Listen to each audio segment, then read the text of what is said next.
আগে কথা বললাম, এটা আল্লাহ নবী আলাইহিস সালাম এইভাবে বলে গেছে আপনাকে বোঝানোর জন্য যে ইসলাম এটা। আপনি যদি মানতে না চান, আমাকে গালি দিয়ে, আমার উপর রাগ করে, আমার উপরে গুসা করে আমার কোনো লাভ নাই, ক্ষতিও নেই। আর আমার উপরে রাগ করা মানে এটা চরম অন্যায়। কারণ কথা বলো আমার না, কথা বলো নবী, আর কথা বলো আল্লাহ বলেছে আমি তো মাধ্যম।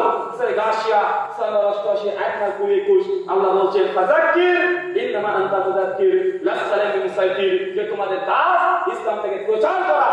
আমাদের কাছে দারুদার রূপে পাঠায়নি, আপনার কাছে শুধু ইসলাম কথা বলবো। মানতে চাইলে মানবেন, নচেত মানবেন না। কুলিল হাক্কু মির রাব্বিকুম ফামান শাআ ফালাইমিন। আল্লাহ যে বলে সত্য এসেছে, আল্লাহর পক্ষ থেকে যার ইচ্ছা গ্রহণ করবে, যে